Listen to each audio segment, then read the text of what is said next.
새로운 출발선에 서서 새로운 위치에서 새로운 정당을 만들겠다는 뜻을 국민들께 밝힙니다. 이준석과 이낙연 그리고 조국까지 총선이 50일도 안 남은 시점에서 신당을 창당하고 또 합당한 지 10여일 만에 갈라서기까지 통합이 결렬됐다고 선언했습니다. 혼란스러운 신당 창당, 이번 총선만의 일이 아닌데요. 대체 왜 이렇게 많은 정치인이 신당을 만드는 걸까요? 우리나라 정당의 개수는 몇 개일까요? 현재 중앙선거관리위원회에 등록된 정당 현황을 보면 53개입니다. 여기에 기존 정당들도 비례위성정당을 출범하겠다고 말했고 신당을 만들기 위한 창당준비위원회도 15개나 되니까 총선 전에는 정당이 더 많아질 것 같은데요. 이러다 정당들 무한증식되는 거 아니에요? 마음만 먹으면 아무나 만들 수 있을 것 같아서 저도 만들어볼까 절차를 살펴봤는데요. 정당 만들기 첫 번째 스텝, 중앙당 창당준비위원회를 설립해야 합니다. 이를 위해서 중앙당 발기인 대회부터 열어야 하는데요. 200명 이상 창당 발기인 대회를 개최하여 취지와 명칭 등을 정하고 대표자를 선임하는 절차를 거쳐야 하죠. 이렇게 결성된 창당준비위원회를 중앙선거관리위원회에 신고하기만 하면 됩니다. 할만한데? 다음부터 난이도 급상승 구간입니다. 그 다음 절차는 시도당 창당이에요. 최소 5개 이상의 시와 도에서 당원 1000명 이상을 모아서 창당해야 하죠. 1000명씩 5개니까 총 5000명을 모아야 하는 것입니다. 마지막 절차로는 중앙당 창당 등록이에요. 새 정당의 중앙당은 창당 대회를 개최해야 하는데요. 일간지의 집회 개최를 광고로 홍보해야 해요. 창당 대회에서는 정당의 정식 명칭과 강령, 당원, 당규를 만들고 대표자를 선임하고요.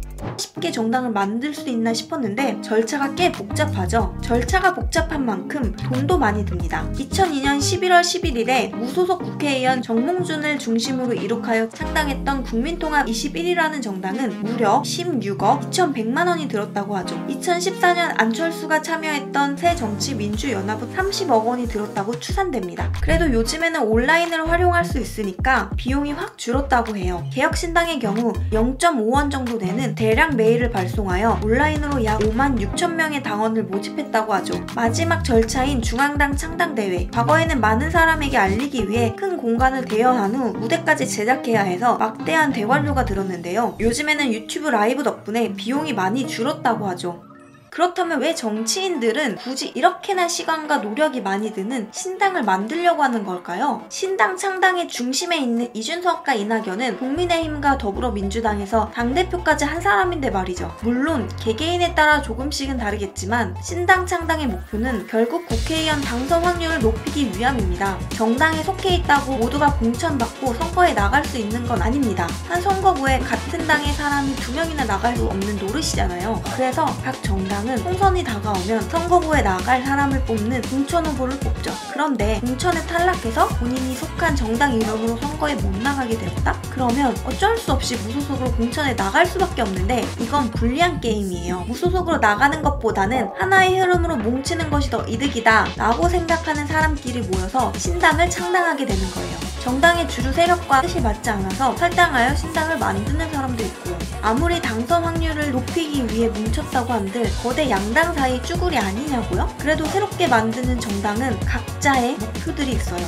개혁신당의 경우는 제3당으로 자리매김하여 캐스팅 보트 역할을 하겠다는 목표를 가지고 있습니다. 교섭단체가 될 수 있게 20석 이상의 의석수 확보를 목표로 삼았죠. 의회에서 양 정당의 세력 비율이 비슷할 때 제3당은 캐스팅 보트가 되어 실제 의석수보다 더 큰 힘을 발휘하는 정당이 되거든요. 5석 이상의 자리를 확보하는 것도 중요합니다. 정당들은 운영에 필요한 자금을 국가로부터 보조받을 수 있는데요. 올 한 해 동안 원내외 정당들의 지급될 국고 보조금은 약 1,003억 9,400만 원이죠. 300석 중 20석 이상이 차지한 정당에는 이 금액의 절반이 돌아가고 20석 미만 5석 이상을 지닌 의석 정당에는 5%씩 돌아가요. 선거 이력이 없는 신당의 경우는 5석 이상의 의석수가 확보되어야 경상보조금을 받을 수 있는데요. 지난해 현역 의원이 6명이었던 정의당의 경우 분기별로 8억 원 가량의 경상보조금을 받기도 했죠. 또한 5석이라는 숫자가 중요한 것이 이 숫자를 통과해야만 20여억 원이 이르는 선거 보조금을 받을 수도 있습니다.